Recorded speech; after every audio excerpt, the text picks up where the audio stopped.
No! I don't really cook. I just run over to your house and just eat your food. Must be nice. Like there's a thing called bath squirters. Excuse me?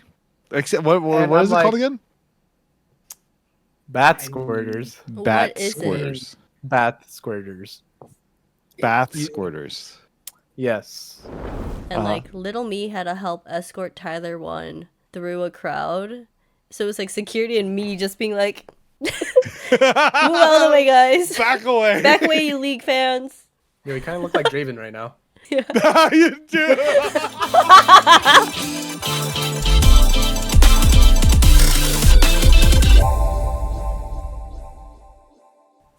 Good morning, students, faculty, and staff. Grab a seat, get settled, and listen up for today's ZJU seminar. I'm joined by my fellow colleagues, starting from the top left, Mr. BDG. Hi, I'm BDG, and I was in the second episode of the seminar, and I'm LA's cousin. Thank you, cousin, for the introduction. We're gonna move over to Jackie. What's going on, Jackie? I'm Jacko Taco. This is my first time on the seminar. You know, my cousin LA brought me here. Happy to be here. We're gonna have a great family reunion. Thanks, Jackie. We're gonna send it over to my left, Mr. Worldwide. Thank you for joining us today. Hi, my name is Leafu, Mr. Worldwide. I'm also LA's cousin from another mother. Straight from Florida, Miami. Miami. Yeah. Got a boom, Mr. Worldwide. Dale. All right, Here. and I am BDG, also known as the Hunger Service.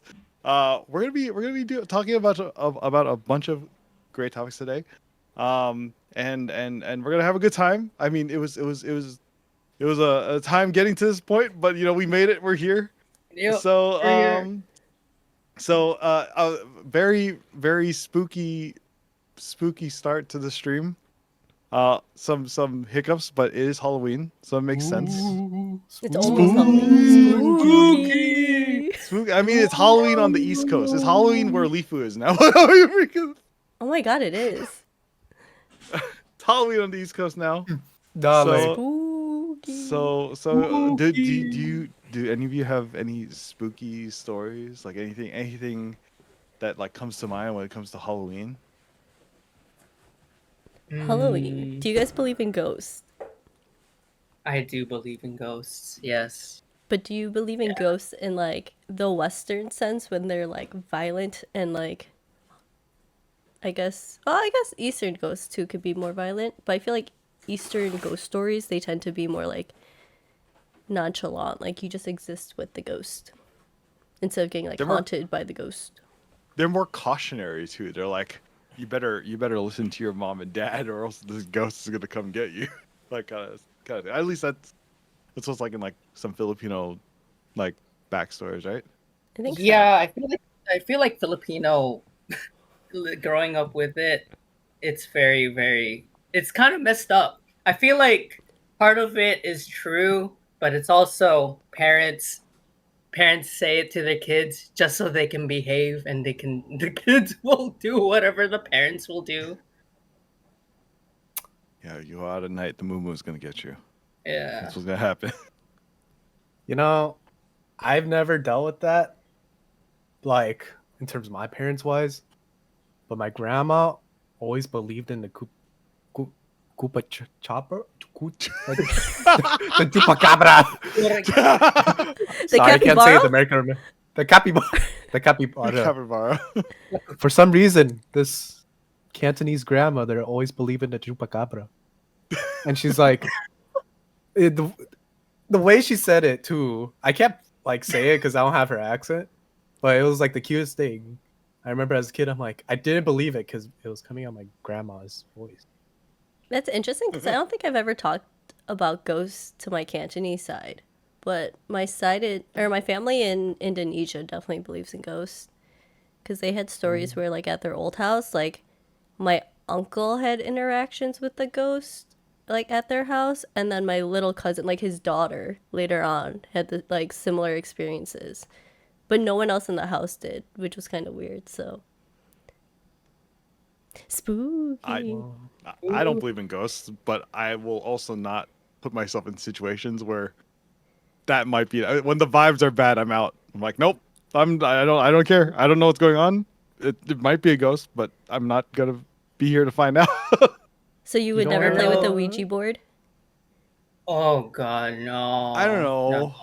I No. so I've been on a ghost tour before. Like I went to Savannah, Georgia, went on a ghost tour in the middle of the night, and uh, the ghost guide was like telling us to take pictures, and she's like, if you see orbs in your camera, that means that's a ghost. And I'm like, that's a dust particle. Like, but sure. Yeah. Oh, So no. I don't know. I don't know. I don't know for sure if there's ghosts, but I also am willing to accept that they're real if they start threatening me. Yeah. There is like one thing that I grew up with that my mom kind of instilled with me, and I kind of take it I take it with me to this day. If you like see a moth like in your house, that means that a spirit is visiting you. And there was one time when I was like in high school, and there was a moth in my room, and it was during the time I told my mom. She's like, "Oh, it's your grandfather's birthday on your dad's side," and so I was like, "If that's Grandpa visiting, then okay, we'll see." So later that night, I'm like going to sleep, and then I just start hearing noise like in my room, like legit, like just like it sounds like things are moving, and then suddenly I just hear like footsteps outside, and I'm just like, okay, Gramps. I never met my grandpa because he died when I was like a kid, but I do believe it somewhat that that kind of stuff exists. Not me killing like 3 moths in my room in the past week. Oh no. Sorry. Call me the Ghostbusters, apparently. God. Oh god. Yeah. Speaking on like noises in like houses, if LA never told me about like how his house makes random noises, Oh, I would definitely believe there would be ghosts. yeah. No, so that happens when. So apparently the house kind of like breathes in a way. I don't know if that's the right term, but like when the temperatures go up and down, it like the roof creaks. Like you'll hear because it's all wood, and you just like hear a creak like really really loudly. It's fucking. And It's Leafu loud. sleeps in the living room, so he gets it like front and center. It's great. He's like, yeah. Initially, our roommates thought that it was a cat running on the roof, but no, it's just the roof flexing apparently. I remember the first time I visited your house, that was literally the first thing you told us. We walked in and you were like, our house moves and makes noises. It's not haunted. It's just the house. Yeah, it's just the house. Literally first like thing you said before you walked in the door. It just does. You just like when I remember when I first moved in too, I heard it and I was like, what the fuck was that?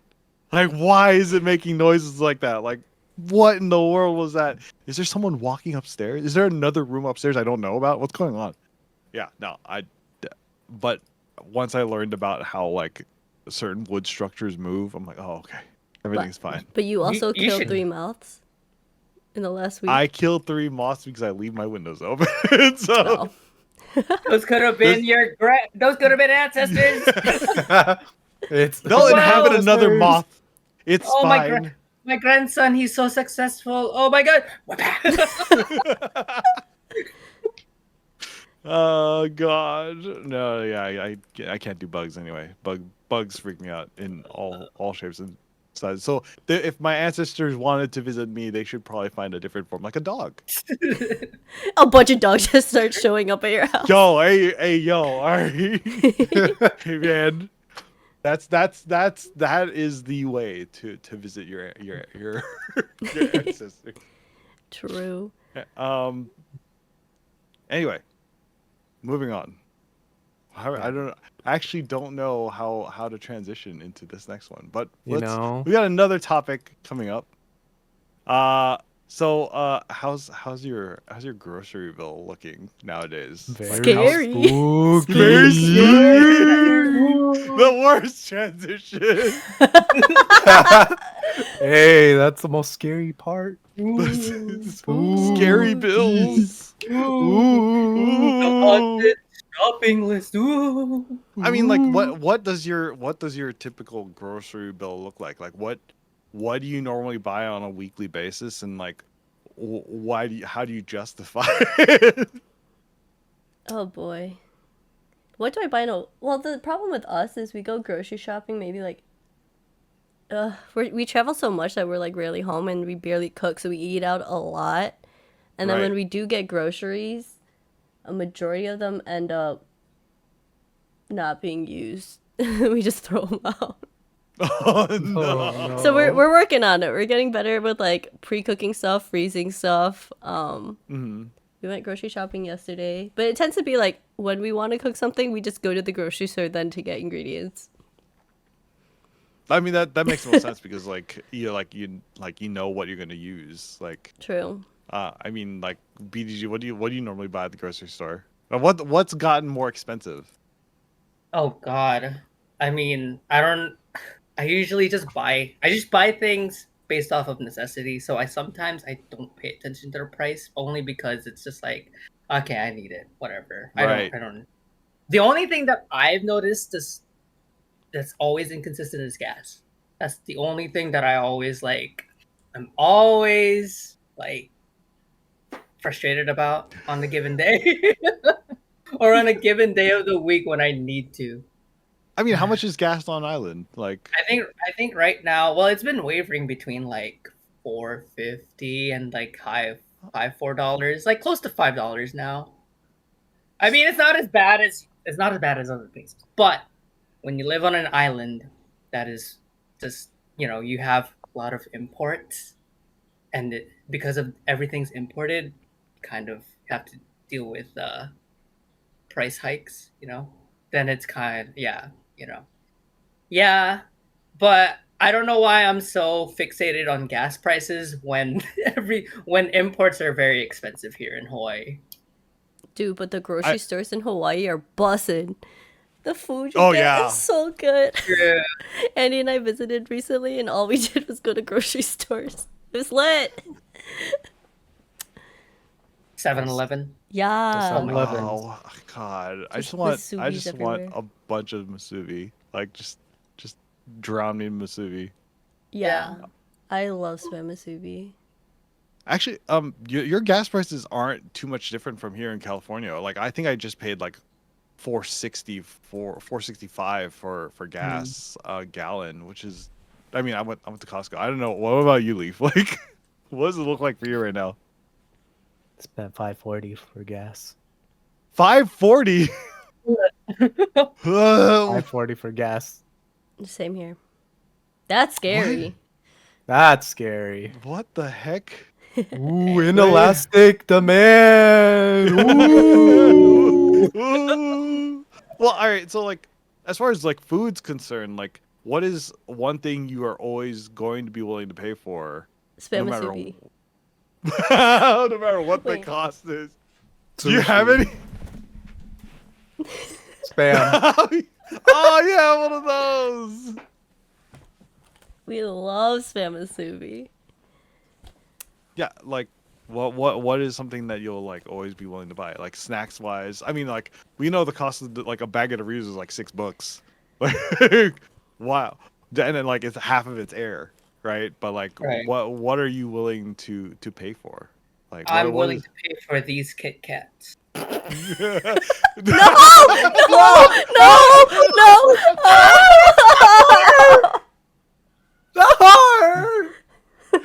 That's scarier than Ouija boards for me. That's my cousin. Oh no! Oh no! I love you. I love you. I'm sorry. Mm. For all you audio listeners, BDG just bit into a Kit Kat like a, I don't even, like a monster. You did it like wrong way number 2 though. The best way to do it is Don't- to eat don't it say it, directly don't from say the it. side. No. What? Jackie's gonna end this Like, podcast right now. It's over, guys. What's Oh. the right way? Close So my you know how eyes. you I ate can't look it at like this. with the lines? You have to eat it like against the lines, like against. Oh, the you mean grain. like No, here? No, No, other no. way. Turn Sure, it dude. 90. Yeah, Yeah, that- yeah, straight that Eat way. it from the corner. Like that. Yeah, Mmm. Mmm. Freaking menace. How's that corner piece? Tastes a lot better, right? Quarter Good. pieces, you know. You get the proper ratio of chocolate. Is it to over? I biscuit. can't look. I'm like just staring like at Twitch chat. I'm like I can't look at the cameras. Ugh. Spooky. Ooh. Wow. Wait, what happened, Leaf? You had to take off your. Oh god, your hair grew. Tried this new health serum, you know? Spooky. Spooky. I'm dead. So snack wise, I went to a gas station recently and they just like this gas station was lit. Like they just had all these different candies and stuff, but they had this like huge bag of Zots. I don't know if anyone knows Zots. They used to sell them at Hot Topic.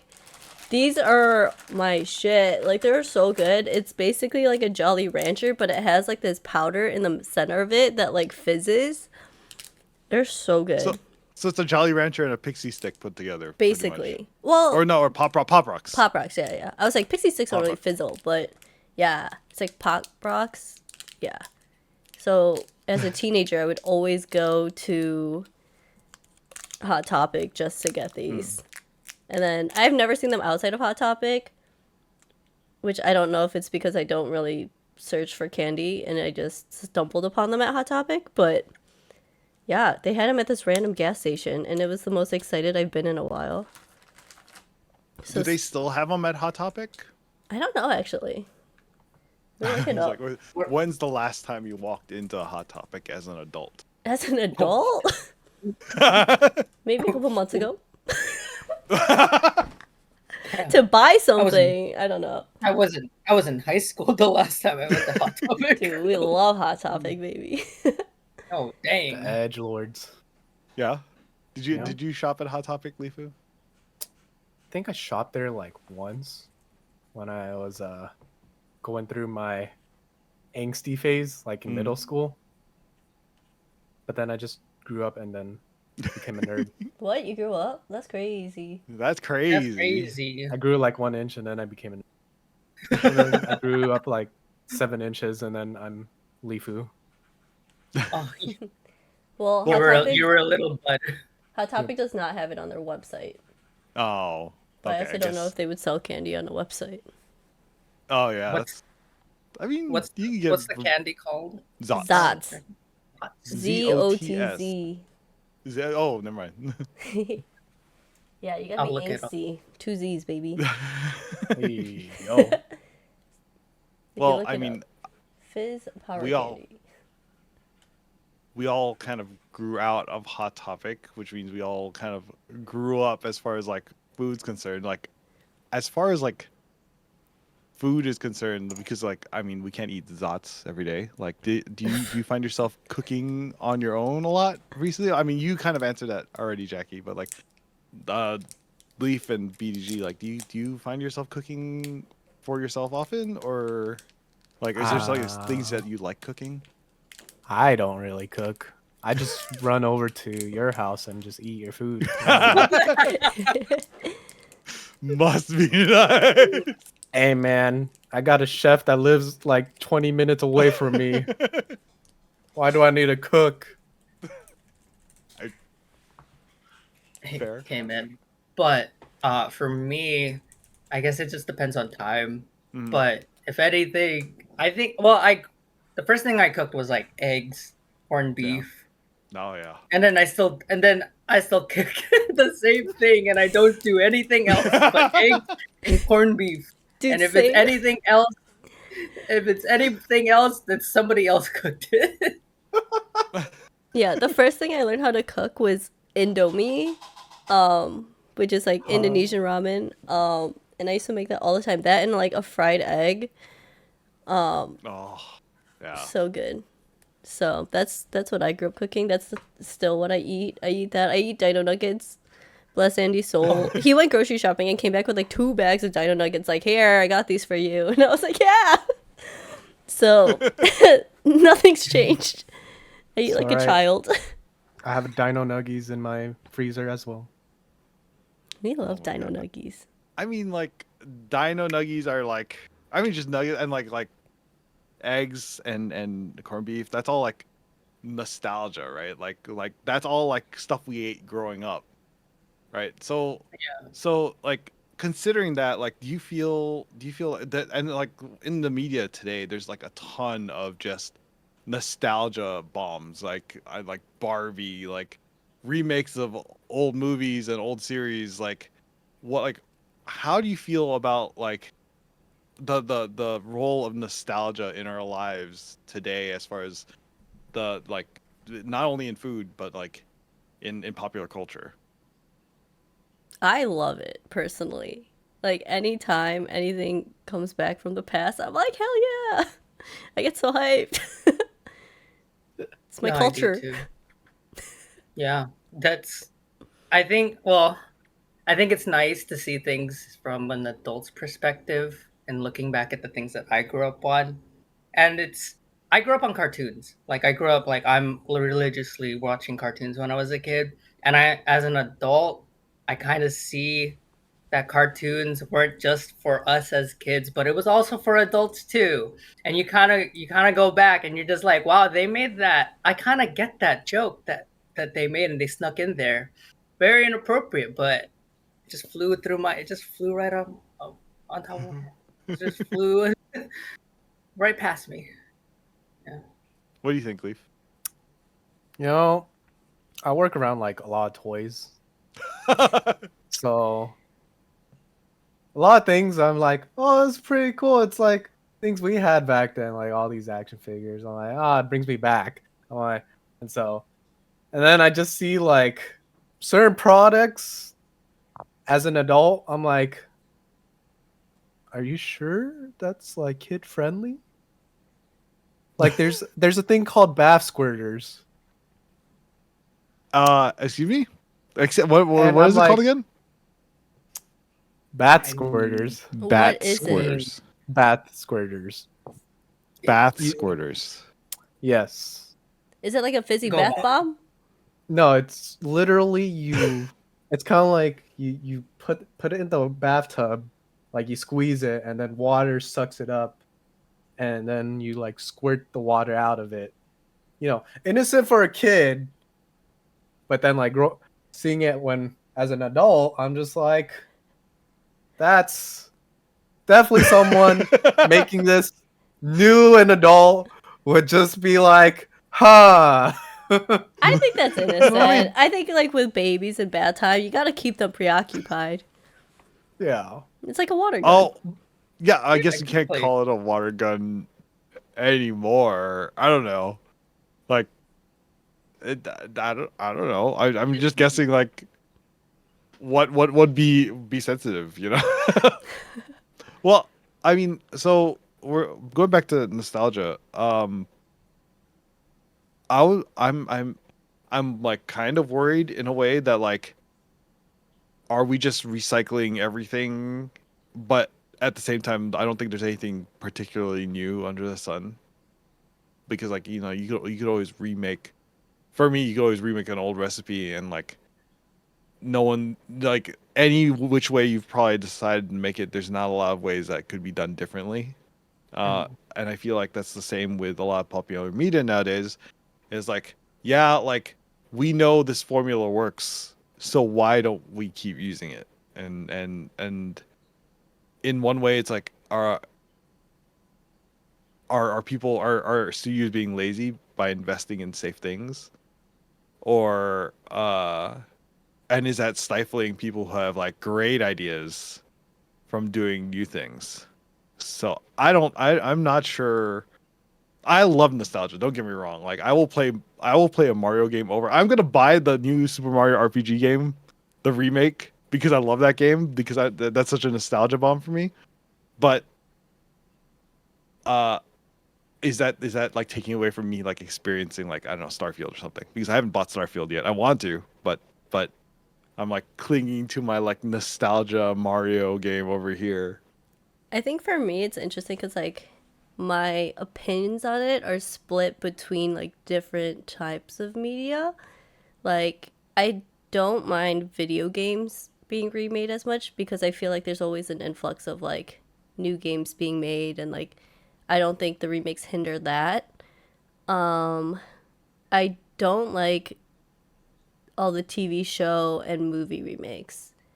Like when they brought back like what was it, like Girl Meets World and like all the live action remakes. Like I'm not a big fan of any of the live actions personally. So it's like Yeah. in a content sense that way, I don't like the remakes and nostalgia because they tend to not be as good anyways.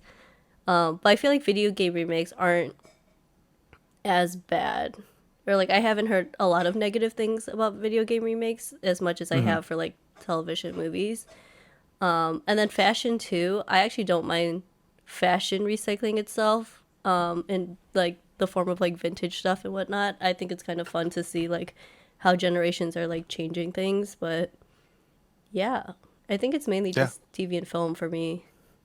Okay, so it really depends on the medium for you, like what works and what doesn't work. There's no like blanket like nostalgia is bad in all things or Yeah. just something. There's Bring only back some floppy things. disks.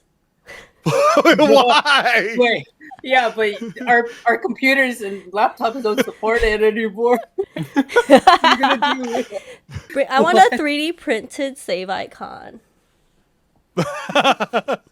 That's the part. That's the thing that made me feel old. Was when people are like, I don't know what that is. It's just a save icon. I'm like, Uh, oh. I mean, like Or- even optical drives are on their way out too, right? yeah.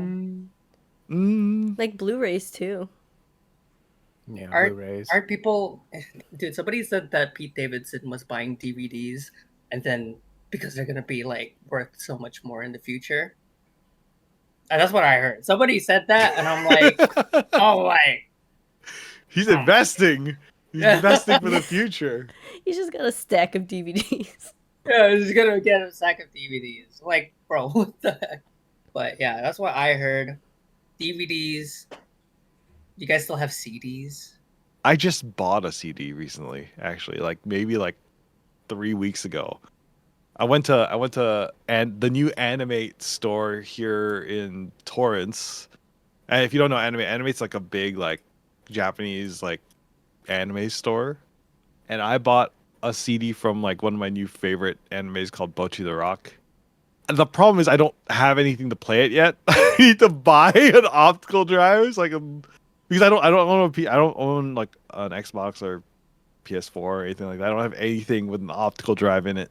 So I have to go buy a USB CD drive and like plug it into my computer so I could listen to it. Oh my god, I just saw you mentioned vinyls. I forgot Yeah. vinyls are vinyl is like They're making a comeback. very much nostalgia. Like why do you think that is? Well, BGG, why do you think that is? Why vinyls are making a comeback? Yeah, like well, why are vinyls making a comeback? I'm not. Well, the thing is, it's like I'm actually not sure. And I grew up around vinyls too. Like my dad has like a big vinyl collection. Yeah. So like, but it's not like anything like I think his vinyl collection goes back to like the 60s and 70s. Those kind of vinyls. Wow. Yeah, because he was like a big music, and like he even has cassette tapes too, in like boxes. So, but vinyls, I feel like it's so like we all have like these optical discs. Like it's cool. Like that, but that's so common to where I think vinyls it's such a bigger, it's so much bigger in size. It's such a like interesting commodity that it's like, oh wow, you can play music on this. I feel like that's the thing, is just people think it's so cool that music is actually held into that. Ah. I think the aesthetic of vinyl players or like record players too, and like it gives a different like ambiance than like playing something off a speaker. Yeah.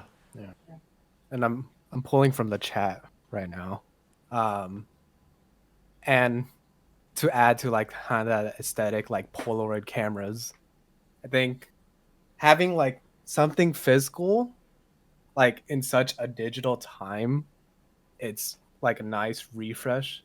Especially like whenever we all hang out, like someone always busts out the Polaroid printer, and it's super nice to like have that physical picture instead of just sending the pictures into Discord. It's like, oh yeah, we did that. No, now I have a picture of me like feeding Ira like food in Polaroid form, which I'll keep forever and cherish to this day. And I just look at it, and it's beautiful. It's me just looking at like a picture on Discord. It's doesn't hit the same, but I think the physical thing is so much more sentimental than having it digitally. You know how you like do you ever appreciate it when someone handwrites you something rather than someone texts you? Oh yeah. Like that. Yeah. Like if there's someone wrote you a card rather than like typing you a message, like that's the thing. That's what like physical pictures actually do. Yeah. I save a lot of handwritten letters and cards and Polaroids. Like I have a stack of pictures on my desk right now of Polaroids. So I have a memory box of stuff. Yeah. Yeah. I actually still do print photos I've like taken my phone. I like I don't know if you know this, but like if in Google Photos you can send your photos to Google and they'll print your photos and send them back to. They're really cheap too, and it's like I'll print the best ones out and keep them like in a box somewhere. Like, as like silly as it sounds, but like holding your memories, it really gives like a form to it, and like it really like makes it feel real versus just like sitting on a screen. yes, What are you doing? feeding Ira like fistful of food. To Ira. is that what Always the picture have that looks pic- like? Yeah, You're I just- don't know where the picture is at, but it's literally me grabbing Oh, food. I know. I know. I know. What you're talking about. And Ira's mouth just coming right here. I'm just like, here, eat this, Ira. Best picture. Ira did bring up a good point. He was mentioning film simulation in cameras, and I also recently just bought a camera with film simulation, like for that like kind of feel of nostalgia, because like I feel like digital photography nowadays is so clean and so crisp, but it lacks character unless you give it character, and that's why I really like the kind of film, like imperfections of it is what makes it more real. And I think that's the same thing with like physical forms of media, is like it feels real. It's in your hand, you can touch it, you can smell it, you can like put it on the wall and it will be there for you to look at, versus like just flipping through it on a phone. So but yeah, I mean that's all nostalgia, right? That's all us remembering what used to be, or will forever be in a way. Speaking of thinking back to old times. So do you guys ever think about your first job and what that was like compared to like what you're doing now? Well, Does anyone want to talk about their first job? I mean, technically, my first job was at a liquor store when I was. Wait, What what? were you Wait, doing? what? Wait, hold Wait, on. what? Let's Lee back it up. just Let's back it coming up. up Back with it the up. most like. Let's back it up. Back it up. Back it up. Back it up. My family used to own a string of liquor stores in LA. In LA. Why would you? What? Why is that? In LA. Um, It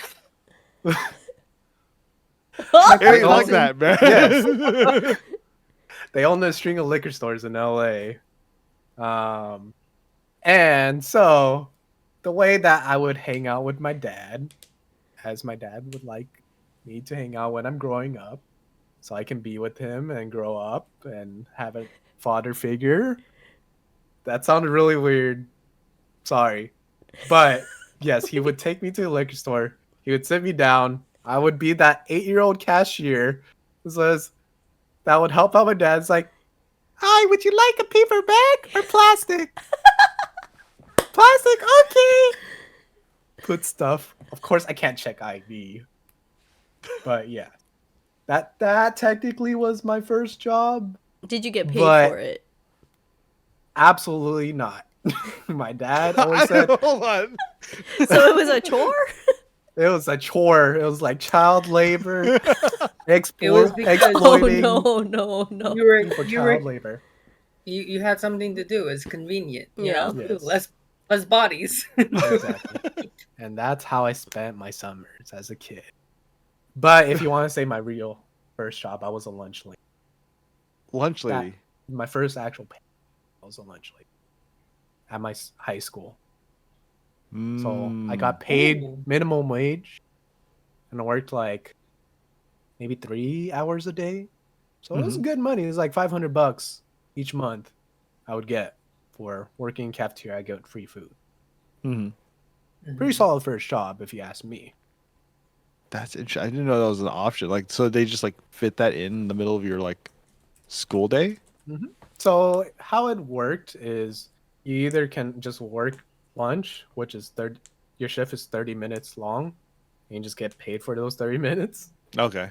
But I wanted more money, so I decided to work in the morning, which you would have to wake up at 5 in the morning Mm-hmm.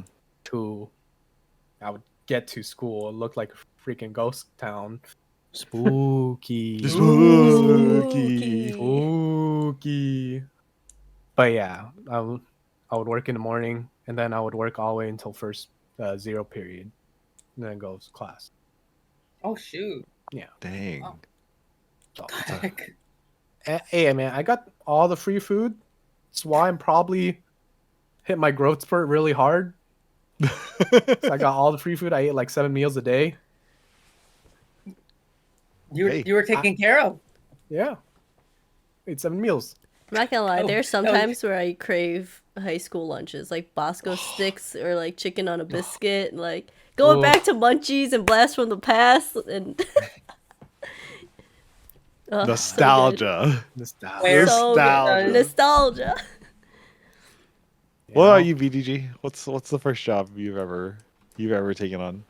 I think I feel like I've always gotten like people oriented jobs. Like Uh-huh. in the second episode I talked about how I was a teacher. My first actual job was like being TA during like a first STEM program. And I had Oh. but I feel like our program was more like a babysitting program than it was STEM because these kids were not bright and they were so I feel like I had so much like undiscipline. It was like babysitting for no. 2 months, man. 2 months, dude. There was this kid that just like would just go up to you and he'd be like, "What? What are you looking at?" And then he was like, he's like 4 feet tall, and then he has like this like really like 60s like comb over haircut, and I'm just like, bro, pipsqueak, move. I'm about to Like, kick you. dude. Get out Yeah, of here. dude. It was. Oh my god. How did you stumble into said babysitting job? This babysitting job, dude. There was like 3 other people that I graduated with, so I wasn't alone, but it was like the summer of like it was the summer of going into my junior year of college. And my high school teacher, my avid teacher, she was all like, "Hey, if you guys are looking for job opportunities this summer, hey, we have a STEM program that you can work under me, and you'll have like stipend pay, a regular paycheck. It was full time, and I was just like, bet, sign me up, and then applied. I think I was under like AmeriCorps, and they paid good money. Oh. Yeah, Mm. and then come in to that first day, these kids were like a mix of like some were bright. I'll admit, but then some were like coming into like from eighth grade to their freshman year of high school, and they were like pretty shy. And then you get like the hoodlums. You get the hoodlums that like their parents obviously did not want them home for the summer, and they're just like, yeah, this is good. This is good. Get out of my get out of the house, do something, and you're not my problem.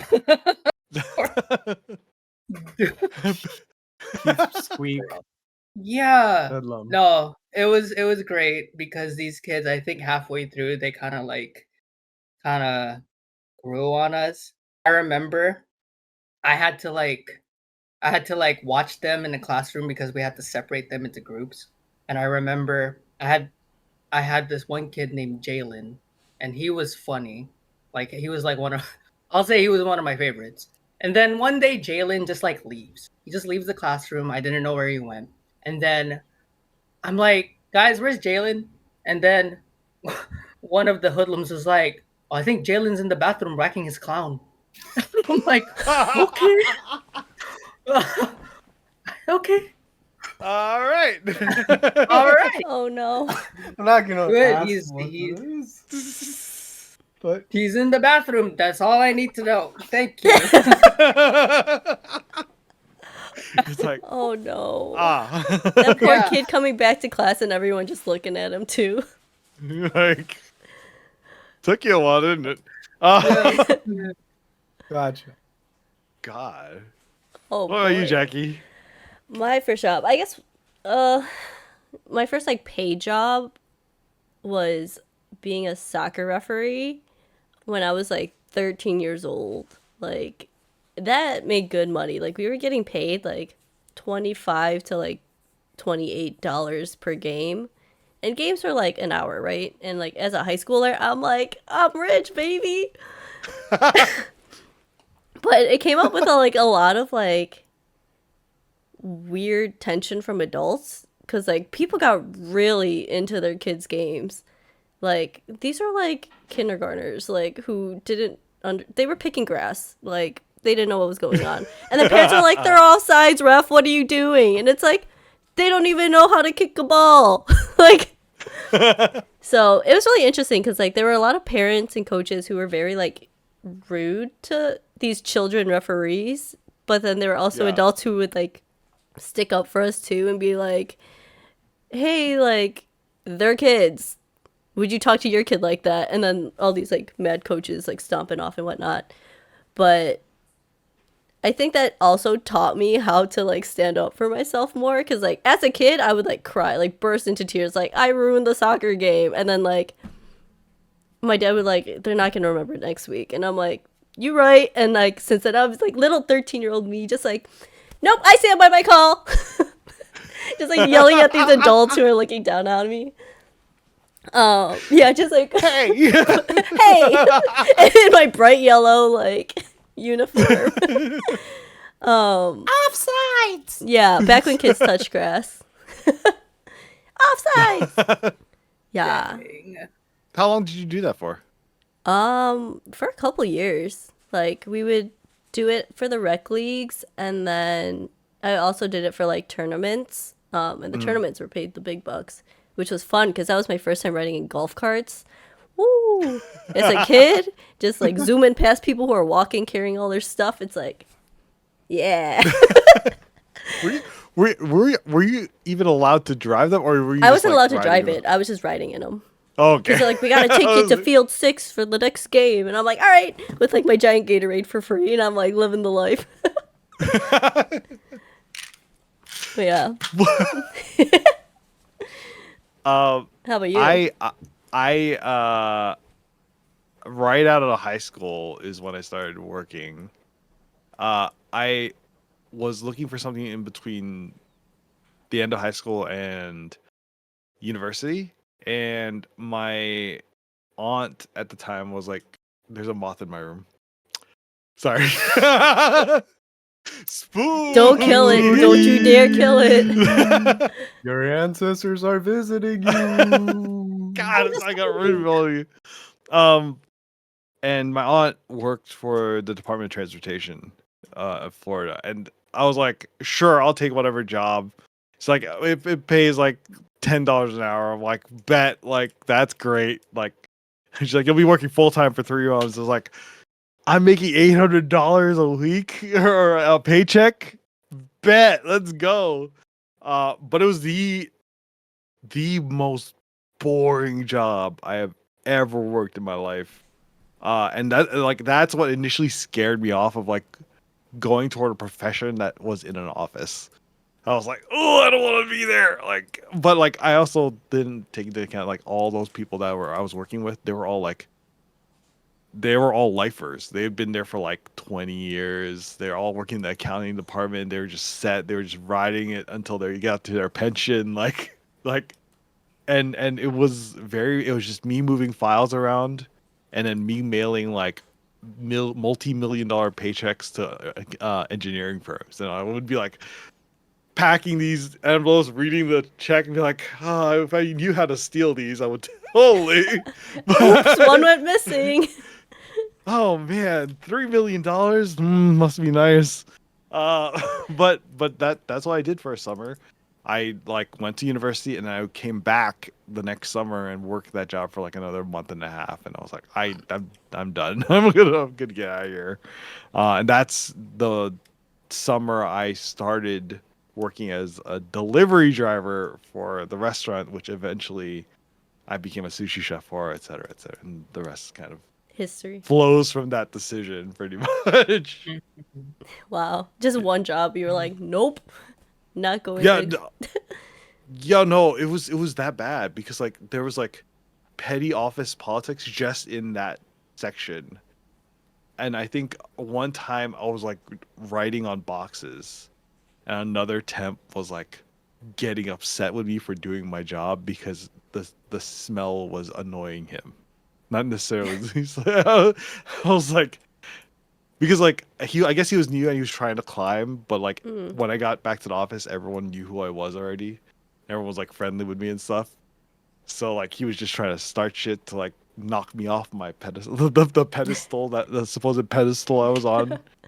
He's like, Nepo baby. Yeah, he's like, get out of here. I'm trying to get a full time over Hey, here. Pipsqueak. Just getting, hey, Pipsqueak.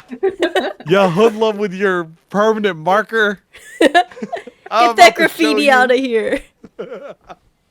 But yeah, I like it was definitely one thing that like kind of shaped my like, ooh, do I want to work in an office? Now I'm working in an office now, but for a while I was very like, how do I not do this? I don't want to. Maybe it was just that environment.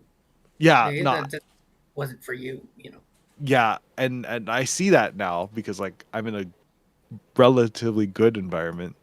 It was just that it's like you could smell the stagnation in there. I don't know if it's the files or just how old the building was, but I was just like, ooh, this place is just reeks of like slow. Like as the Department of Transportation is, as government work is, you know. Yeah, I feel that. cold. I mean, that's kind of like why I left my old career too, was like just being in an office for so long. I was like, this isn't the lifestyle for me. And then all last year was like a whole turning point too, which again, like you, I'm back in an office, but it's definitely like different.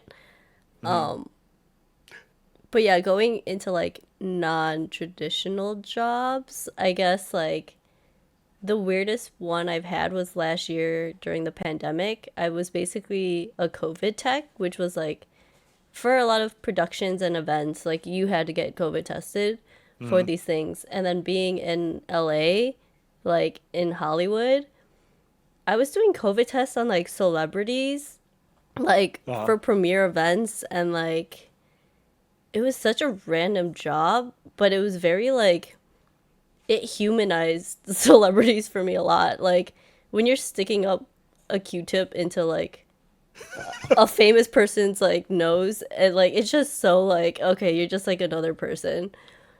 And I think that's like changed so much for me, like perception wise, like that job, just because it was like it was really random.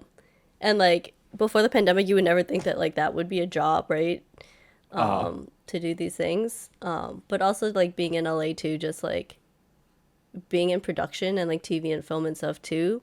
I realized how many non-traditional jobs there are out here that I like didn't know before, which is like Like, really well, crazy. for example, what other non-traditional jobs can you think of off the top of your head? I think the most shocking one that I learned of was like on television show sets and stuff. There's a title called greens, and there are people who are like very specifically only in charge of like plants on sets. So Huh. like they're in charge of like setting like bushes up to make it look like fall, or like scattering leaves around, or like their whole job is literally just plants, and that's the only thing they do. It's like set deck for yeah, just like nature and stuff. So you have like two people who come in, set up a bunch of trees and just hang out. A tree blows over, they have to like pick it back up, and like that's their whole job. And I'm like, that's wild. Yeah. I just, well, it just shows up on a resume. What'd you do on this set? Yeah, I was on the set. Yeah, what'd you do? I moved leaves. Yeah. That's That- Yeah. that's the job. That was a job. They would like reset stuff too, and like I was like, that's crazy. Dang. Poor Leaf. Leaf, how do you feel about Leaf. You know, just getting pushed away in productions. Yeah. There's a job That's, to you push know- Leaf around. You know, wasn't the first time. You know, not me being accidentally caught in a production like sweep on camera, getting pushed away. Poor thing. Poor thing. Okay, let's go. Let's put that on your resume, Leaf. Getting pushed around. Pushed around. Got pushed around on set. BDG, did you have any like weird or odd jobs that you worked besides, I guess, like dealing with pipsqueaks and Odd jobs. I feel like after that, it sort of. I mean, I worked in an office too. I worked in an office, but I mean, like, I feel like that was so. But it was like more. It was like an internship, but I was placed in an office. It was either I was placed in a lab or in an office. a But lab. I heard, yeah, because it was like I worked at a cancer center, and it was like research. It was like for my research experience when I was like in college. But when I worked there, it was like a bunch. There were like I think there were like 20 of us, like college students, and some of us were placed in an office, or some of us were placed in labs. But I was placed in an office, and I was kind of like, okay, that's fine. I'm not much of a lab person, but I had a friend. I was at lunch, and she was crying. She was crying during lunch because like she was placed in a lab, and she was just telling us like, yeah, my PI, my the like the head, like her superior in the lab, she was like, yeah, she wants like this a certain way, but then I did it this way. She roasted me for it. It was like really, really, like she roasted me really hard. She was crying. She was bawling during lunch, and I felt so bad. And at the same time, I'm like, it's a good thing I'm in an office, and I like my mentor. She's great, and I'm just gonna do what I'm doing. But feels bad for you. I'm gonna comfort you because dang. But she had to do that. I think that was like maybe day 2 of like Oh no. 2 months of it. Oh, And frig. every other lunch, just complaining from my friend. I'm just like, dang, this sucks. Oh, Sucks for you, and I feel bad for you, and I wish you could do something about it. Yeah, it was bad. But, bad managers, I guess, right? yeah, Bad Yeah. managers will Oh, literally make or break things. Yeah, no, absolutely. no. Like that'd be like the worst case scenario working for a bad manager. Mm-hmm. Like, Mm, what, you got something to add, Leaf? you know, What's up, Leaf? besides, well, I got a new job. If no one knew, I work at a new job. I'm in a corporate office now. Amazing. Yeah, let's But, go. Yay. you know, making that bang. Adulting. Let's go. Adulting. Adulting. But before that, I worked in retail for like a good 4 years. And I went through lines of like restructure and like different management.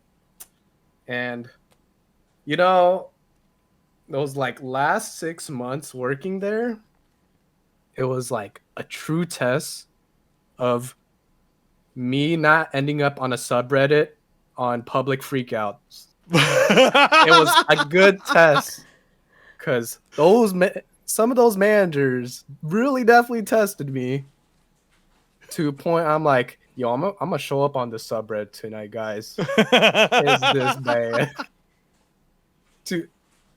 But yeah, there's one specific manager. His face, I can remember. His fist can remember. My fist can remember. But yeah, it's quite a time. Just having a manager like that definitely made the place very toxic. But I got a new manager. It was like a blessing from God. But I only had this manager for 2 months, and then I left the job. I'm like, damn, if I didn't get that new job, I would have kind of been happy staying here a bit more. But we making more money anyway, so it don't matter. I'm not making shit money. I'm doubling my pay. We take those. Hey, I like you a lot. But I'm the bag leaving. is this way, so I'll see you later. I mean, honestly, having a good manager and like having that connection is still super helpful. Like my old manager's one of the like, bless her soul, like the best manager I will ever have. And we still keep in touch. Like she sends me Christmas cards with her family every year, and like she asked me to refer her or not to refer her, but like as a reference, like a character reference for her, and like vice versa. Like I still hit her up for like advice and stuff too. And like I'm just really glad that I have her in my life. That's how I felt with my last manager before I got promoted at my current position, because she was the best manager I've ever had, and I felt terrible leaving. But she's the one that also was like, "Go, get out of here. Yeah. You need to take this new position. I'll write every single reference I have to." I was like, "Oh, you're the best." But I also I felt really, really bad. I was like, I know you want me here, but the bag is this way. Yeah. So it's like, you double my pay, I'll stay. Like, Yeah. But right. But going back, I don't know. The oddest job I've ever worked was I worked a mortgage call center for exactly 4 hours. Get that bag, King. It paid like $15 an hour. Never mind, that's not that bad. Throw I mean, that bag this was- away, King. This was in college, so I was just exploring other jobs outside of sushi. I was like, there's got to be easier jobs to do than sushi and get paid more. So you pivoted from sushi to mortgage call center. I applied, took the job, and after 4 hours of like calling people and getting hung up on and getting yelled at, I was like, sushi ain't so bad. I like gave my badge back at the end of the day. I was like, I'm good. I never walked back into that job. I didn't even want the paycheck. They just sent it to me via mail. They're like, here's your paycheck, by the way. You can't leave without this. But I think that is probably the oddest job I worked outside of like something that I like accepted, I guess. Like I've worked like kind of like 1 day contract things here and there, but like nothing that was as odd as that call center job. It was the most degrading thing, and I was like, that's not my thing. Like, Were your coworkers nice at least? I don't even remember their names. I was only there for 4 hours, and we're all talking on the phone, so I didn't even get a chance to talk to my coworkers. Like they were just like people next to me on the phone. Like it was not a great job, and like my extrovert ass could not. I was like, can we hang out? No, all right, I'll see you later. They're probably lifers there too. They're probably still there. Oh God, I hope not. Ooh. Oh, That no. was a job that I'd like absolutely despise. I was like, okay, another office job I did not Yeah. like. I'm like, no, no, no. Anyway, Yeah. speaking of odd things, The and new weirdest things, job that we've all the had. weirdest the weirdest job. Uh, TwitchCon was this past weekend. Yeah, right? Is it Yeah. still 2 just weekends past ago. weekend? 2 weekends ago. Okay, yeah. It's I Monday. know. Oh God. Anyway, I know. Jackie and I went. How'd you think of it, Jackie? How do you feel about it? Personally, I liked SD more.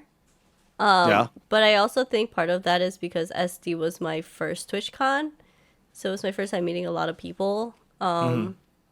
But I also like the environment more at SD than Vegas Yeah. per se.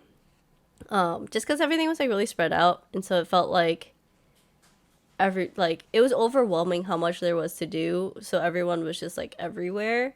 Whereas like SD's like chill beach vibes, like you're just hanging out with the homies, you know. But I thought like the activations were cool, and like the I guess the swag was okay. I think I like last year's better too, but Yeah, I'm right there with you in the same boat. I mean, Leaf, you've been to TwitchCon before. Like how do you feel about like live events? I mean, and you're doing a lot more events now too. So like, how do you feel about like live events in like this post-COVID world? You know, it's interesting because I've went to live events like pre-COVID just for fun. I'm like, wow, this is so cool. I'm at like TwitchCon, I'm at Anime Expo. Damn, this is awesome. But then after COVID hit, I'm just like, damn, this is odd. Everyone's stinky. true. I'm paying $200 to go here. I can just go here under my job. But Oh, you know, now it's like I don't want to pay to go. I just exactly. want to work to go. Exactly. I'm at that point in terms of live events, just because I've been in an industry for like 2 years, almost 2 years now, where you can't really make me go to an event to pay. I don't want to pay to smell sweat. To smell wet. Yeah. If I'm getting paid on the clock, I'll go. But honestly, it's cool, but like seeing like how much money and just like efforts putting these events, especially like building all this stuff, because it doesn't just pop up. It takes like a bunch of people to build it, which I really appreciate after working in the industry. Just That's part of the seeing reason all why I that. wanted to go too, was just to like see the effort that these people put in and like their ideas and stuff for like all their activations and booths. I think that's the best part for me too. Hey man, Leaf, people will pay to smell sweat depending on the person at some of these conventions. I you know? hate thinking about that. Mm.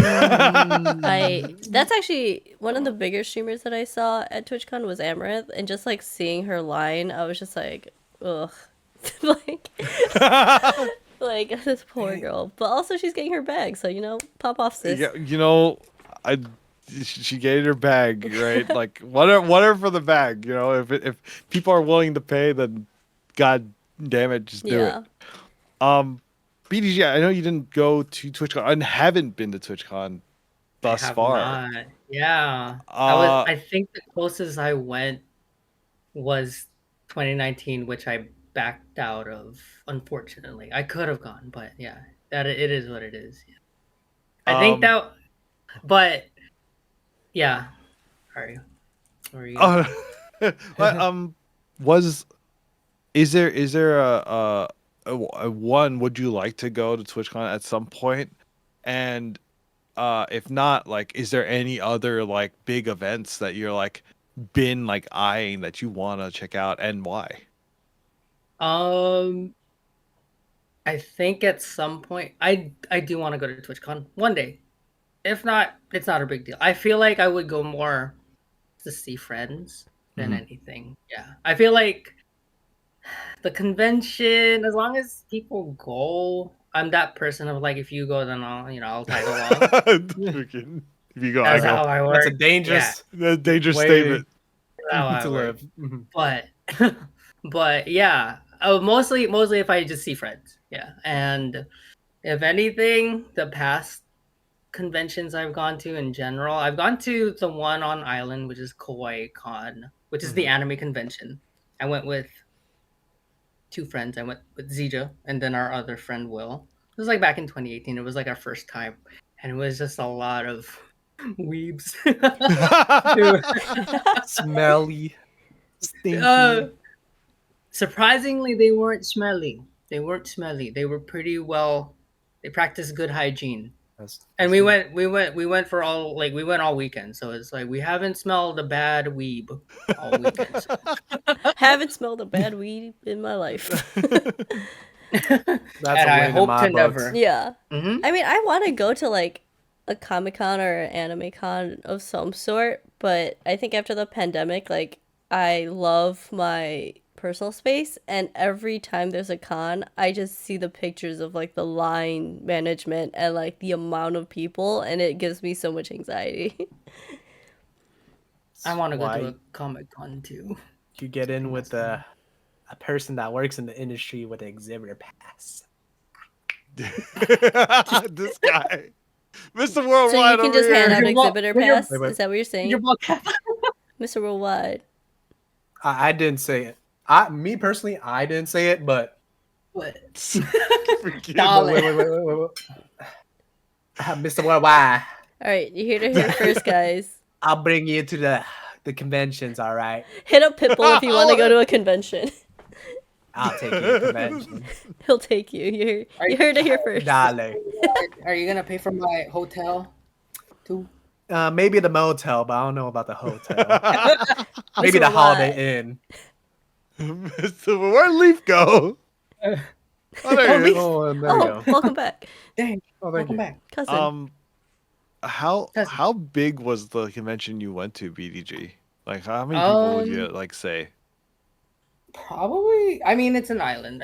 But it wasn't crowded. This was like 2018. I don't think it was bad. I think the only thing that we ever frequented was like the artist alley, but even then, like the artist alley was like super doable. I mean, like given you have a bunch of locals that are just going to an anime convention, that's like what a percentage of the population just going. Yeah. But other than that, I mean, I feel like it wasn't that packed, but it was like still a lot of people crowding and everything. There was like I think there was also like Overwatch tournament too. Oh that gosh. wasn't even like a lot of people, but it was still like packed still. Yeah. But it was it was a doable amount, manageable. Let's see. Yeah. I'm looking up the attendance of Kawaii Con. Yeah. Right? Mhm. Apparently in 2018, their attendance was 12,000 people. Well, That's well, pretty mm, sizable pretty good. amount. Yeah. It's a sizable Mhm. amount of people. yeah. That's You want to what- But guess? Oh, good. Oh no, but I mean, like I'm not surprised But I'm also like, yeah, it was. But to get from point A to point B wasn't even bad. And given like our convention center isn't even that big either, too. Shout out good line management. Yeah, right. We love good line management. Claps. Do you want to guess how many people went to AX this past year? Many. Too many. Too many damn Too people. You want? many. Let's do this like Price is Right. Let's give us guesses. 20,000. I already know. You already know, I worked the convention. 42,000. but do you know? I do. Leaf, what's your guess? Are you already? Are you don't want to guess? I already know. All right. I'm just The saying. closest guest is Jackie, Wow. because the amount of people, the turnstile attendance of AX is 392,000 people, apparently. I said 42. I know. You didn't go over though, so but Facts. you were closer. How many days was that? That's That 4 board. days. So is that sold out? But I guess is that like separate people or is that like combined? Like if people bought 4-day passes, do they count I guess as, it's like I guess that counts as like another person. So so I guess 4-day passes. It might not be 392,000 individuals, but people going through the turnstile going into the convention. does that include the people going in and out? As someone who I works in don't know. events, I think about these numbers. I'm not sure. I'm guessing that it's like they took each day's attendance and just added them together. That's crazy. So that's wild. So does that give you anxiety about that convention? Yeah. Dang. You With know, that many, I'm just thinking about the security and like just all the logistics and like my brain hurts. That's a lot of smelly people. it was a lot Dang. of smelly people. To be fair, I've like going into Anime Expo, I didn't really experience that crowd. Only for one day, because I was like in the booth. I woke up at 6 a.m. and went into my booth. I'm like, I'm gonna just stay here. I'm not gonna go out. I'm Yeah. okay. But there was one day we went like kind of late. So we arrived there around 8 a.m. and it was day one. I've never been next to someone so close in my life. Like, not even like my previous relationships. I was What the? that close to like, I remember he was like cosplaying like someone from League. And I was just like, oh, this was. Hell yeah. I think he was. Classic it was- League players. Not It might understanding have been social like cues. Cade. Yeah. I think it might have been a Cade cosplayer. Just like right in front of me. Another person behind me. My friend behind me just trying to get through. And then we were leading some execs to the actual like exhibitor side. So it was just, I don't know how I made it through, to be honest. Those That you- pictures from that first day were scary. Like Yeah. actually scary. What were you gonna say, Jackie? Sorry. That just reminded me of another random job that I had, but I was like a talent wrangler at Worlds last year. And Uh-huh. like little me had to help escort Tyler 1 through a crowd. So it was like security and me just being like, move out of the way, guys. Back away. Back away, you League fans. Yeah, we kind of look like Draven right now. You do. Oh no. It's funny I said Tyler Wood. He kind of looked like Draven. Wait, but Ali, what did you think about TwitchCon this year? Oh, TwitchCon. So the convention, the Las Vegas Convention Center was phenomenal. Lots of room. I think the layout was weird because they had like Artist Alley like all the way Yeah. in back, I agree with which that. was interesting in a way, but also like last year was like upstairs, like in a completely different floor. So like I don't know if it was better. There was definitely more room.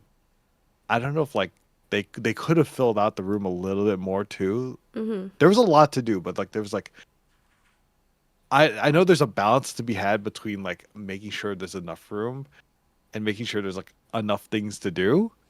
Uh, but uh, but yeah, I enjoyed the convention center. Um, I hated that everything was far because I remember like we went out to get lunch on Friday, whatever. Whatever day it was, I was like, oh yeah, it's at Caesar's Palace. Like we could probably walk in and look at it up. It's like, oh, it's 6 miles away. Never mind. Let's get the car, go drive over to Caesar's Palace. And even though like the partner party was like a few miles away, the actual regular party was miles away. Whereas in San Diego, you could just walk everywhere and get to wherever you need because like the the party was like across the street, across the rails to get to the stadium where there was performances happening. Granted, the venues that those parties were at were amazing, and the parties were the best they've been in like forever. So at the same time, yeah, everything's far and everyone kind of spreads out after the convention because like one of the joys of TwitchCon in San Diego is like you would always run into people in the city because we're all concentrated in one part of the city. In Vegas, everyone just kind of spreads out and disappears because and Vegas is already a maze, so it's already like, oh, good luck finding your friends in casinos because Yeah. yeah, there's a lot going There's on in so there. much to do. But yeah, I like Vegas. I don't know. From news reports, apparently they're not going back, but we'll see if that's true. The rumor mill and such. But I enjoyed it. I enjoyed that I was in Airbnb with y'all. Yeah, And, that's what I was gonna say those- too. Like just seeing friends, online friends, Yeah. IRL. Online friends in IRL. I know. Like, so speaking of that, like, how is that for you all? Like, uh, online friends becoming IRL friends, or like, or the such. Like, I leave start off with that. How do you feel about that? And like, how is that new or not new to you? I mean, I would say, in terms of like meeting a like online friend, I think my first one was actually ZJA. Shout out I've- CJ. Ciao ZJA University. I've never met like a person like online, and like it was I came back onto Twitch because I was on Twitch like since 2013 for a long amount, but then I like recreated my account like in 2015, and then I remember like stumbling on a stream, becoming like friends with all these people on stream. Zijo was one of the persons that came out of that, and they're like, "Oh, TwitchCon's coming up. Are you going TwitchCon?" I'm like, "What's TwitchCon?" I'm like, "Oh, it's just like a con where everyone meets like each other for the first time." Kind of like that's like a brief explanation that I was given by a mutual friend of ours. I was like, "Oh, cool! I can meet Zija. Zija's going." And I remember I drove down San Diego. I was like so excited because I made a good friend with Zija. And sorry, I just see this old photo of us. We're children in that photo. But I met him. I called him. I was like, "Yo, I'm at the convention center. We're gonna go get tacos." And then he was like, "Yo, bet. I'm coming down right now." And I'm pulled up to convention center. You know how like the San Diego Convention Center, there's like an on ramp. So you can like pull up and there's like A, B, C, D, E, F. If you guys went to like San Diego Comic Con, you would know. But I pulled up and I told them, I was like, "Oh, like they thought I was Uber." I'm like, "Cool, it's parked there." And I made Zeta for the first time. It was great. Obviously, there were some people that were kind of skeptical because it's a random guy picking up like from online, which is very understandable. Random person picking up get tacos. So 2 people didn't want to go. And then so it was just me and Zija, and we're like finally meeting. And we became like bros ever since. It was nice. And then we met everyone. And then it like boiled down of like snowballed. I met BDG, and then I met LA at one of the Twitch cons when he had no beard. And then I met Jackie. What do you mean? We're all And then- cousins. We've known each other forever. Nah, that's Forever. True. Yeah. All Yeah. cousins. Forever. Yeah. I'm gonna cut you Valid. off for a second, real quick. Hey, make sure if you haven't asked any questions in the forum, go check out the forum. Drop some questions. We're gonna be doing Q&A after all this in the last 20 minutes or so, 15-20 minutes. So make sure you go ask your questions. It could be about anything. I can't promise we'll answer everyone, but it's there for you to ask. So please, by all means. Back to the topic. Moth. I hate bugs. I'm sorry. Your auntie. It's your It's my auntie. What's your experience with online to IRL friends, BGG? Yeah, my first online friend that I met was ZJA, even though There's a pattern here. no. Yeah, he was my IRL friend, and then he became my online friend. And then IRL friend. No, I mean no, but in general, I think when I was a kid, I would like be in these like forums, like, Hmm. and I made friends in these forums, Hmm. but never ever met, because that's so, a kid, whatever. But I mean, like, but I never thought I would make online friends again until I got on Twitch, and that wasn't until like ZJA started streaming, so I made my account. The first other person that I met, probably that became my friend, was Leaf, because because when ZJA was building his PC, Leaf was on the phone, and then I came into ZJA stream, his PC building stream, and I heard Leaf that was the first time I actually like heard Leaf for the first time. And then now we're like really good friends, right? So Right. I thought that was cool.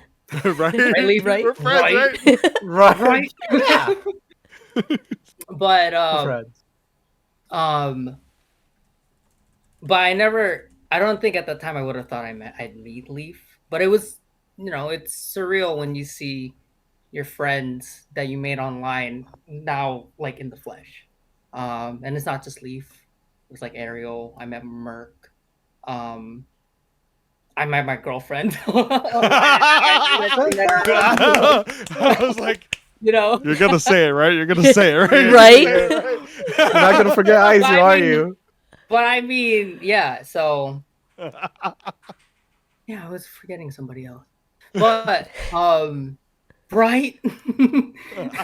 but yeah, no, it's I don't know, it's really indescribable. I don't know what it is, but yeah, it's super awesome being able to meet people that you only knew through text and probably through like voice and through a screen, actually being real people in front of you. Yeah. Yeah. Jackie, how's that for you? It's very interesting for me, mainly because I am a pandemic streamer. So like the reason I started streaming was to keep in touch with my IRL friends, because I had just moved across the country. And so my community is like a really weird mix of a lot of people that I know in real life from like different aspects of my life coming together. And then because of Twitch, just like now there's like a sprinkle of people who like I've met online. So it's a very interesting dynamic for me, like at community meetups and stuff, because it's like seeing all these people from like college or from work all coming together, and like they're now friends because of like this online platform is like really crazy to me. Like every time I go back to Chicago, because the majority of my community's in Chicago, I'll try to do some sort of meetup with my community there, and it's always like cool to see like all these people I've known from different parts of my life like coming together. Like they all went to a wedding together and like took a picture at like a photo booth and sent it to me, and like it was really cute, and I was like, wow, I like brought all these people together, and it's really surreal for me. Yeah. But yeah, that's been pretty cool. And then also just like joining ZGU, like Andy and I have been doing a lot of like random domestic travel and stuff, and it's like kind of cool to like pop in and like see ZJ and BDG. Like we visited Cubs. We went to the East Coast and saw Christian and Seppi. Like it's just like we're just like hopping around seeing all like the ZGU fam, which has also been pretty fun too. Heck yeah. Yeah. Like,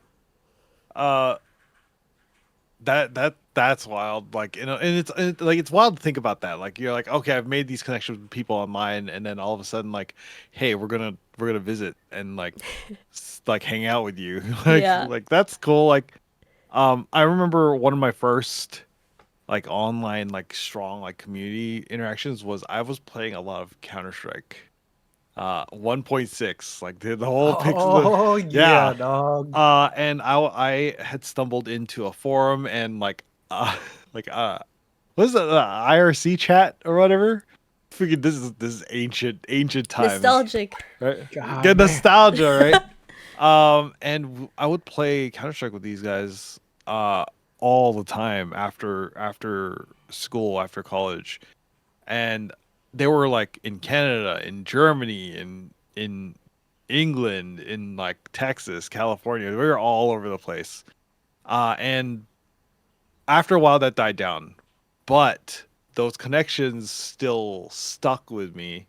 And like, well, I think it was like 8 years later, someone's like, "Hey, back then my username used to be it used to be face because I used to always put like this like line underscore line face at everyone." And they're like, "Yo, face, are you still in Orlando? Because three of us clanmates are meeting up in Tampa. You want to come by?" And I was like, "What the fuck? Are you guys are hanging out like in real life?" And I drove over to Tampa. I met these people for the first time that I've been playing with for like 4 years on Counter Strike. Lost touch with, and then reconnected, and became like IRL friends with.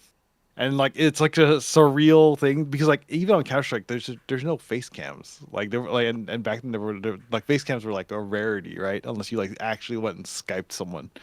Uh, to like make actually like after 8 years match faces to names is a wild thing. And what's even crazier is that some of my old clanmates from Counter-Strike are streamers on Twitch, and we've connected now, even now past it. We're like, what the how did you're partnered on Twitch, I'm partnered on Twitch, how did we get here? So it's weird, a weird like online, offline, online, and even then past that into streaming. Like just the TwitchCon itself is like a weird like, oh, my online friends just became IRL friends, and like back to the nostalgia and like, you know, like physical things versus like things on screen. Like it really gives it some sort of like reality to it, and it can be also weird too.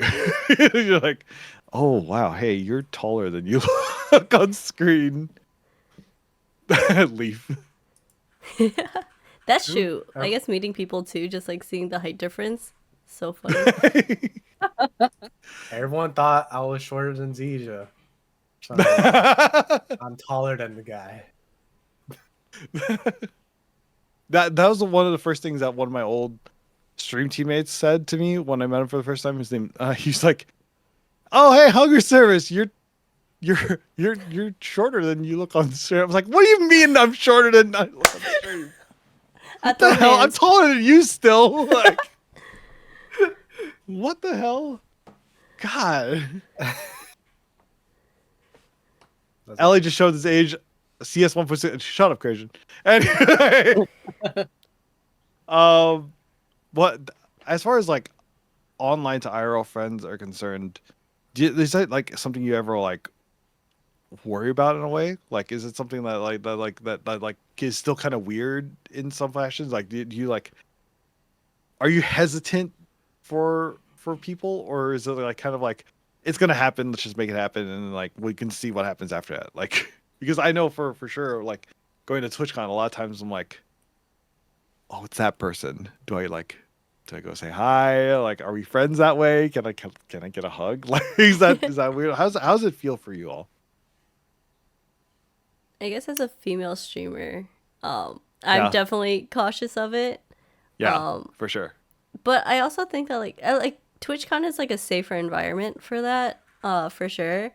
But I do think it's funny because like the people that like you don't know their faces but you know their names, like seeing that interaction is always funny to me. Like just being at TwitchCon and seeing other people have that like interaction where people are like hi and they're like hey and then they're like oh like I'm so and so like look at my badge like and then they're like oh hi and it's just like it's such an interesting interaction. But yeah, I think overall like depends on the scenario, but yeah. I'll definitely say like obviously yeah, like in the TwitchCon environment, it's like I think that's like the safest like kind of bubble because obviously everyone kind of like oh we're meeting each other, cool. But I've had like times where I met people outside, like outside of convention. It was weird, but I having like a community like ZJU, where there's definitely a vetting process where it's like, oh, you know this guy, he must be all right, dude, because this guy is okay, good friends with him. Cool, let's become friends. Such as LA, you know, like I think it was when you and Zija were on a different stream team before. Yeah. I met you before, but I didn't really meet you until like you joined that stream. He was in that stream team with you, and I'm like, oh, that's LA. Oh, LA's moving to the West Coast. Oh, let's go get lunch. Yeah. That was the time. Yeah, that was the time. Now, good friends IRL. Yeah. So, I think like having that type of vetting process of like having other close friends introduce you close friends, it's kind of like IRL. Yeah. You Same have thing. Same, close friends to introduce you, but down like I think it's easier when you have mutuals, and then you kind of trust those. You can trust the person that's connecting both of you. Yeah. It's like, oh yeah, this person's a good person, and then you kind of see why they, that they're friends, and okay, we can be friends. It is like it is just mutual. It's just having mutual friends, and then if you guys vibe with each other, you guys click. And I feel like, when I met with the other ZGU people, it was like that, and and it's also like how much I interacted with them before meeting them in person. That made me feel a little bit. That didn't make me feel like more like cautious about what I do or what I say. Yeah. But then there were certain like meetups where I didn't know this person was gonna be there. But we've had some kind of interaction. Okay, I'll just kind of interact with them the way that I kind of talk to them when I'm on stream, and then go from there. So it's basically like you've had to build some sort of rapport beforehand. And you're like, yeah. Yeah. I feel like the rapport and as long as they get a sense of me, because they're watching me but I can't see them. Right. Yeah, and then pretty much I'll just be me that I am on stream, and then kind of go from there. And then I'll kind of have to catch up with them too. Yeah. So I have a interesting question. Did you really change my title on stream to face? Maybe. Thanks, Jackie. Thanks. let's go. I have a question for y'all that like no, we're obviously not gonna dox each other, but like but with online friends, when do you switch from their online name to their like actual first name, or do you ever? It's Or is it so just hard stuck for that me. way? No one calls me by my real name. Even like I'm coworkers with Jackie, so have. I She call him never Leaf at calls me work. by her. I literally Yeah, call she him never Leaf at calls me work. by my legal name. This is the funniest shit. Yeah. But and then at my other job, they call me Leaf too, because there's some people that knew me from Twitch, just calls me Leaf anyways. I'm like, cool, whatever. I think guess this is part of my identity now. I think when I met BDG, I don't think I used. I was like, I it's don't think you call BDG. Carol. Yeah. Yeah, Um, yeah, but I think there are times I think I call people by their first names only when I'm like either I want to see the reaction when I call them by their first name, or if it's just like whatever, you know. But I think, but yeah, sometimes I'll text Lee. I'm like, "Good morning, Christopher." Ugh. I remember I was hanging out at Christopher. someone's place and uh Leafu had to introduce himself to a roommate and Leafu was like, "Yeah, hi, I'm Chris." I was like, "Ew!" His visible, like, just like, ugh. It was the best thing I've ever seen. Yeah. Oh. I mean, for me, I don't think it's as weird because like I go by Jackie on stream and stuff. So Right. you guys all call me Yeah. Jackie. For a lot of my community that I know IRL, I'll like switch between the two, like what I would call them before like our online community and like what their like usernames are. It's really weird. Like I don't pick one or the other. I kind of use both, and it's not like a situational thing. It's just like a whatever comes out comes out. But then for a lot of like ZGU people, like I know most of them by their names, so it's or by their like Twitch names, so it's weird for me to switch that Yeah. because that's just what I know. Like that's what I was introduced to you guys as. Right. Yeah. Oh, Yeah, Chris. Chris. It's Yes, call me by my first name. Chris. Jackie. yeah. I kind of default to what I like to how I was introduced to that person sometimes. So like Leaf will always be Leaf, you know. But if you were, you know, if you if your name if you gave me like your first name, your actual real name, then I'll then that's what I'll call you by, you know. Unless yeah. So it's yeah. It's funny. Sometimes, like, I don't even answer by my first name. So, like, Jackie or either said, like, coworker, like, from other job would, like, yell, leave. And I'm like, oh, oh, okay, what's up? It's like the weirdest thing, like, a disconnect when someone's voice is yelling my actual government name. It doesn't click until they call me by Leaf. And then I'm like, that clicks. It's just an attachment to your name. Like, I mean, I actually don't respond to hunger that much. It's weird. It's actually weirder to hear like, "Hey, hunger." Like, who are you talking to? I'm LA. But I think that's also a level of like, which name you use shows which level of trust I have with you, in a way. Yeah. It's like, okay, like if you know me by LA, we're friends, but if you call me by my first name, like, oh, you don't know me at all, or you know everything about me, and I'm kind of scared. Would you still respond to face? No.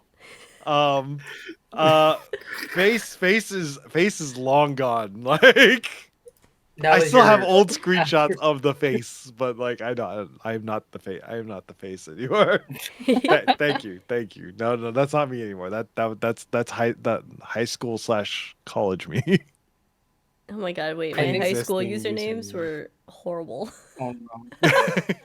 Oh, you should have heard of mine. Nostalgia. Nostalgia. On I AIM, think oh baby. I think the weird thing, other than like in terms of like real name and online name, between me and ZJA, I think we like converted from our real names pre Twitch to our Twitch names, and that's what we call each other IRL now. Like Oh man, that's backwards. yeah, You, like, yeah, which is huh. like yeah. So like a lot of the times IRL, I'll call him ZJ. And then to his family, BDG. You know. Yeah. Like, it's I feel like that's the only exception between like, with Twitch names and real names. And That's I wild. don't get it. I don't get it. But it's sometimes I think if I'm like serious with ZJ or if I'm like upset, then I'll call him by his real name. Or if he's or if I'm referring him to my parents, then it's like Zachary. But Zach. that's cool. I mean, like, if you think about it, like, our online names are just new nicknames, effectively. But like, it's interesting that like you were friends in real life first, and then adjusted to your Twitch handles Yeah. effectively. Yeah, I don't know. I feel like I feel like I have an identity crisis. Yes, I feel like too, because apparently, oh, you took it off. Thank you. Well, we're getting kind of close to the end of our episode, right? So we should probably check out if we have any questions. By the way, the forum is still open. If you'd like to drop any questions for the seminar here, I'm going to pull it up or try to pull it up. Actually, I don't know if I have the link to pull it up. Do I? It's in our chat. pinned. I do. Is it pinned? Oh Yeah. God, there's questions. Okay, Yeah. do y'all have it open? Yeah. Yeah. Let's start with the first one for the entire group. Well, we can skip that one because read the last question. Christian. Yeah, I'm called out. Yo, can we like Can roll a you d20? Oh, I guess one of these questions I want to ask chat. Who has the best beard in the group? BDG. No. Ain't no way. Like actual No, BDG or Chat? like costume BDG? Which- Or Jackie, One- easy. No, I'm actually kind of confused. What is BDG? Jackie. BDG. Draven. this is a goatee though. This ain't a beard. Easy. I have a barcode mustache, you know. The barcode mustache. Honestly, I was thinking that Looks earlier. like I a- wanted to take a scanner and put it to your mustache to see like what it would show up as. From my end, it looks like a pencil mustache. Because it is a pencil. I use a pencil. Oh my gosh. So how are y'all related from Audrey?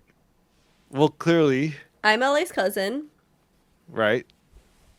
I'm LA's cousin. Right? I'm LA's Florida cousin. Wait. So, yeah. Yeah. Clearly, BDG and I look alike. Mm-hmm. Clearly, Jackie and I look alike. Clearly. And Leaf's from Florida. So And everyone in Florida's related. Yeah, everyone in Florida's related. We're all Florida, man. So that's how we're all related. Easy. Mm-hmm.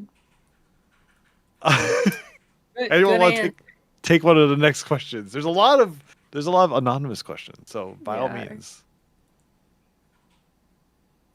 What's a weird pumpkin spice produce you would try? What's a Like- weird pumpkin spice produce? Product, Like probably. product? Yeah, product. A product? Maybe product. I think that's what I they're don't know if trying there to ask. are like weird pumpkin spice products that I know of, but I also like I to wanna- bake. So everything. I just want to like- try the hummus. The hummus. I would try the hummus. Pumpkin For spice once. I've hummus. seen the hummus. Yeah. That's an interesting one. Would think- would you have pumpkin spice pizza? I mean, I yes. can see because- pumpkin being on pizza. Yeah, like dessert pizza. Dessert pizza too, yeah. Pumpkin Actually- spice oh, yeah. dessert pizza would be good. I would Yeah. eat that. Like, Actually, yeah, that sounds hit pretty it with the cinnamon and the squash and roll that shit up. I'm eating it. Talking about, well, with cheese, cheese with pumpkin spice. ricotta, Just hit plain. it. Done right, Hit me with I it. can see it being a good. Put If, some- if the what- hunger service is making it, I'm eating it, baby. Hey, I this man- bet. Oh What's no, man don't what's come in, making don't come the in. pumpkin spice Oh no. Oreo. Thanksgiving Fried pumpkin rice. spice pizza come through. That's what brings to the potluck. Oh god. God. What about you, BG? You tried I anything pumpkin have spice that is odd? I don't go actively looking for pumpkin spice. The only person that I'll like be informed by is Isu, and then that's it. That's all. That's the only time I try. I'll like consume anything pumpkin spice because I don't go actively looking for it. Yeah, I think same. that's true. Yeah, I think the one pumpkin spice thing I've tried is that pumpkin spice cold brew foam. Yeah. sounds good. That shit's fire. It's good. It's Mm. bussin', as the kids It's say. bussin' bussin'. Bussin', It's bussin'. bussin' bussin'. All right, would you like to find a question, BDG? BDG. Why are you called BDG, and what does it stand for? First time. What do you Mm. what do you think BDG stands for? Just you give me the answer. That's all. I That's think all that's why I'll they're. say. I think that's why they're asking the question, though, BG. Well, what do you think it means? That I'll leave it to you guys. Leave it to you guys. I feel like BDG can mean anything you want it to be. Yeah, The best Yeah. dancer, There you go. Gerald. There Yeah, it is. there you go. very good. Here did Daddy Gerald. Hey, Hey, yo. Hey yo. Shee. Hey Ron, let's go. Good answer. Good answer. That's the one. That's That's the the one. answer today. That's the one for the year. Thank you. Thank you. All Hey right. Jackie, you want to pick one out? Yeah, the one Yeah. under that. Leaf. When are you going to Huh. record yourself dancing to New Jeans? Oh shit. For those of you guys who don't know, I did a charity stream in February of this year where Leaf said, if we make this amount of money, I will dance to New Jeans. We made that amount of money. Shout out Seppi. It is now almost November. Leaf, when are you gonna make the New Jeans video? yes. All right, we'll schedule that. Don't worry. Don't worry, we'll make it happen. All Let's see here. What else? Let's see. If you could have any MCU superpower, which one would you choose? Who's superpower choice? Doctor Strange. I'll go with Doctor Strange's power. Doctor Strange. Yeah. Why? I really like it. Why? Because he's a doctor. Because he's a doctor. Easy. All right. I feel like I would just want to be Scarlet Witch just because she's cool. Hmm. You have a choice, Leaf? You have a favorite?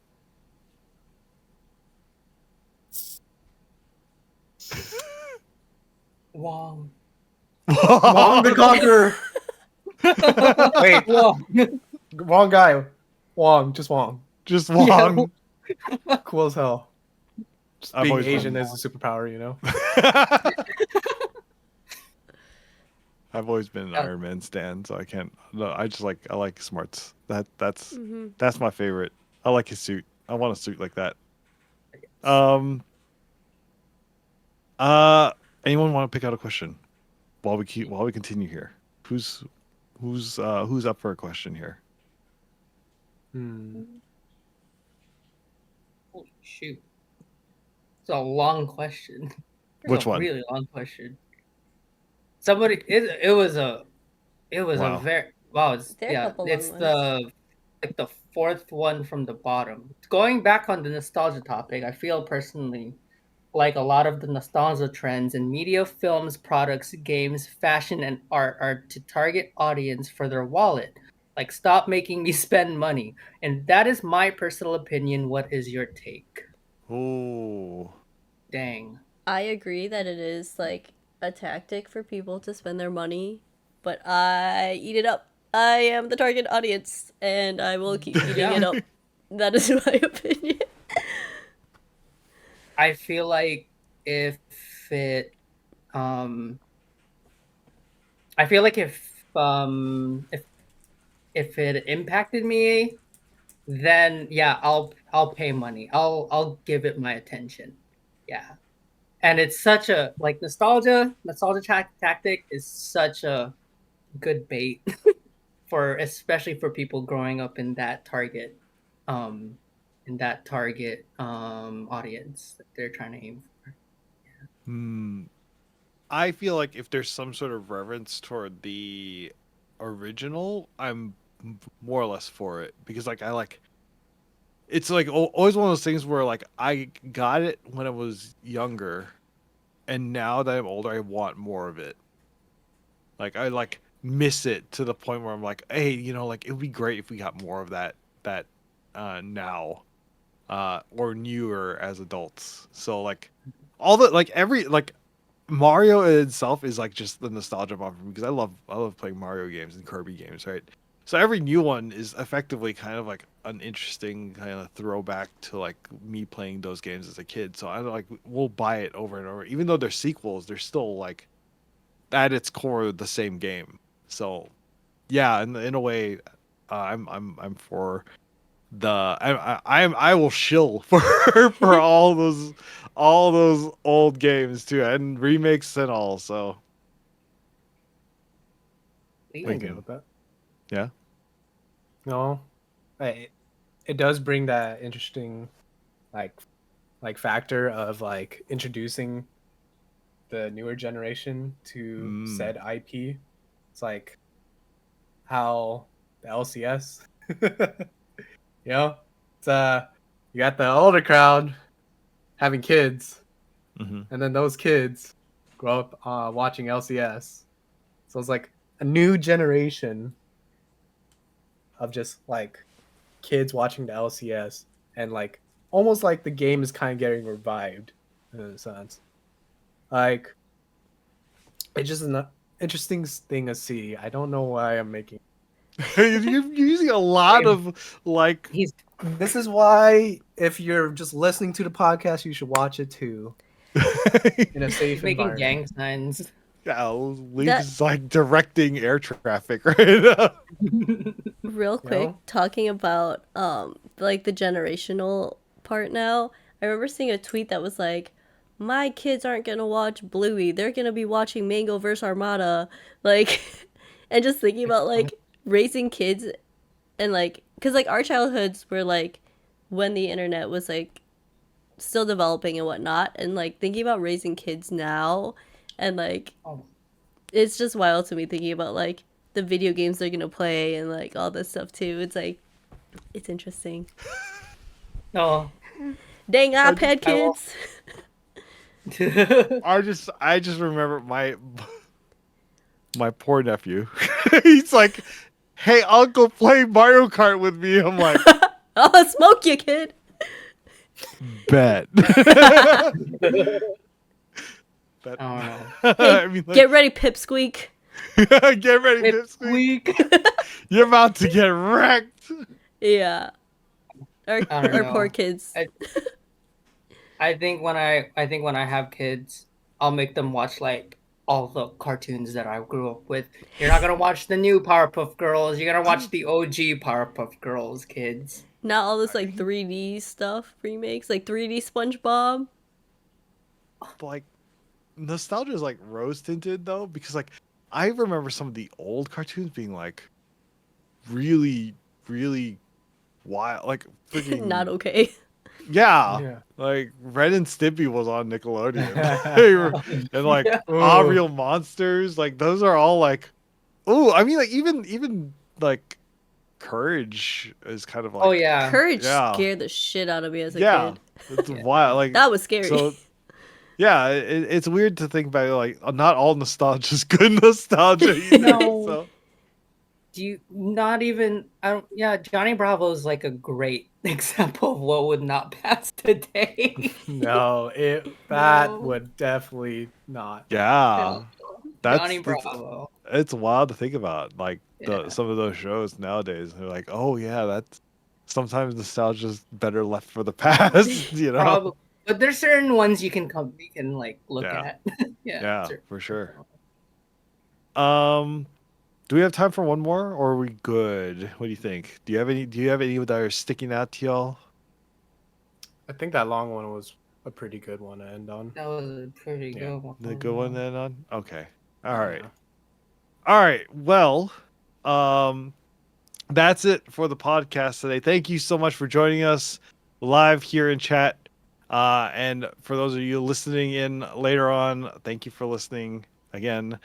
Thank you to my friends here on the podcast, BDG, no, BDG, Your cousins. Jocko Taco, Leafu, aka Mr. Worldwide, and me, the Face, aka the Hunger Service.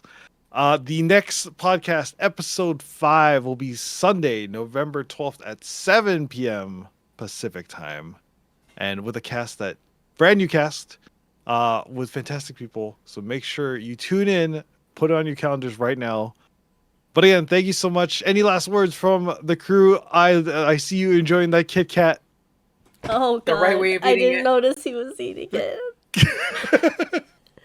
Have a safe Halloween. Eat your Kit Kats responsibly. Check your candies and be healthy. Leafu, any last Brush your words? teeth. Brush your teeth. Thank you again, everyone. Bye, Good guys. night. Bye. See Good you later. night.